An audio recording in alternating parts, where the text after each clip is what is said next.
Hello, YouTube.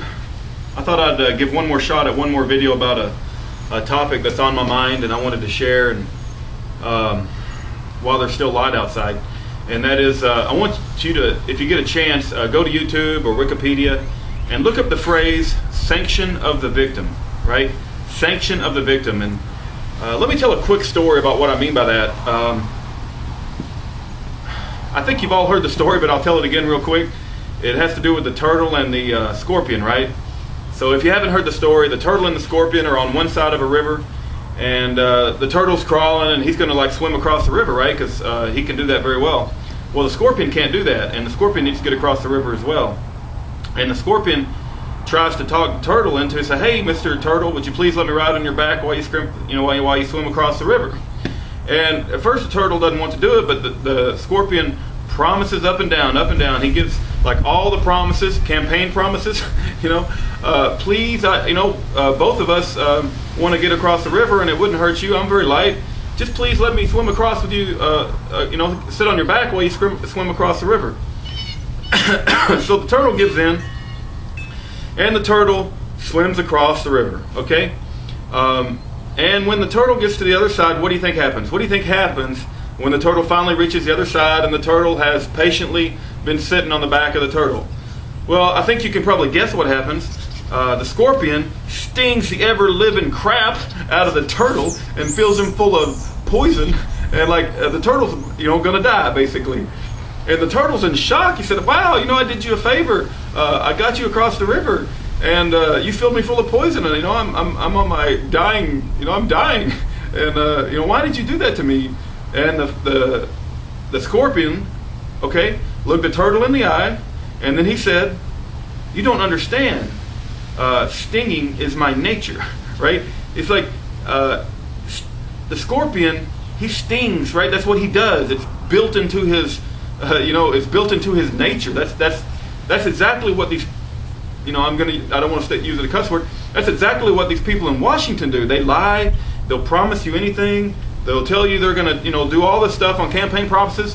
But once they get what they want, once they get the power, and once they get the tax dollars, and once they get all the stuff that they want, they'll do what they want to do, okay? And you have to understand the concept that allows them to accomplish their goals. And that concept is called sanction of the victim. If the turtle had said, "No, Mr. Scorpion, I'm not going to let you ride on my back," and understood and was more intelligent and more knowledgeable about the way things are, it would not have happened. So the sanction of the victim is a concept that Ayn Rand came up with, but it's a very important concept. And let me give another example as well. And I'm not the best storyteller in the world, and I know that, and I'm just a guy trying to make a living in Texas.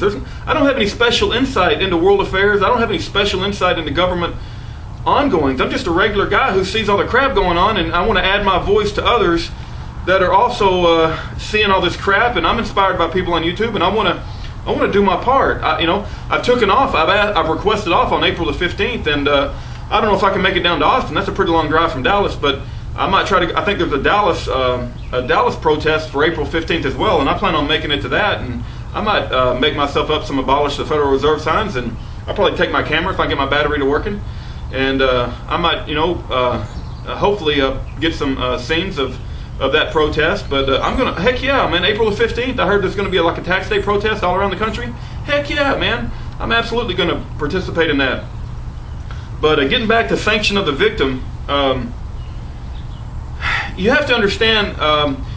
I tend to be simplistic at times, but I do try to, I think people, and I don't want to broad brush anybody, but I would say the behaviors of people, because some people can be producers and achievers. They can be one thing at one time and another thing at a different time. But people, in general, I would say the behaviors of people can fall into a category that I call moochers and looters and bootlicker behavior, or they fall into a category of producer and achiever behavior. And I'm going to try to put a picture of Andre up, and hopefully I'll be able to do that. I'm going to try to, I got a new piece of software called Pinnacle Software, and I'm going to there's a picture of Andre, and hopefully I'll show it right now.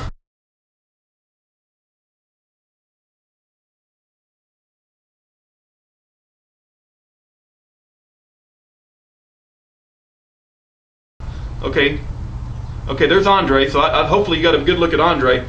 But Andre's the only producer and achiever in that whole picture. Everybody else is a bootlicker, moocher, and a looter. But the problem is that they all make their living because Andre gives his consent. Andre gives his sanction. It's called sanction of the victim. If Andre decided, I don't want to work at this crap anymore, and I'm not gonna, produce and achieve, so you guys can rip me off, and I'm getting the bad end of the deal, they wouldn't be able to survive. The problem in the real world and in the big world is that there's a never-ending supply of producers and achievers who don't know what's going on. But hopefully more and more people will wake up and demand that the moochers, looters, and bootlickers that are in Congress, and also the moochers, looters, and bootlickers that are all throughout our country that want the producers and achievers to provide them a living will wake up, right? And we get more and more word out, and we can elect people that aren't going to be scorpions and do whatever it takes to get what they want. And then as soon as they get it, they're going to sting us and fill us full of poison. So anyway, I don't need to go full 10 minutes. I kind of said my story. Hopefully I got my point across. I know I'm not the best storyteller in the world, but I do the best I can. And I love you guys out on YouTube that are making American Patriot videos. It gives me hope. You're a source of inspiration to me. My family thinks I'm a nut, and so I love them anyway. But I'm glad to see that there's a few people out in YouTube land that have common beliefs and values that I do, and I think you guys are great. And God bless you all, and take care.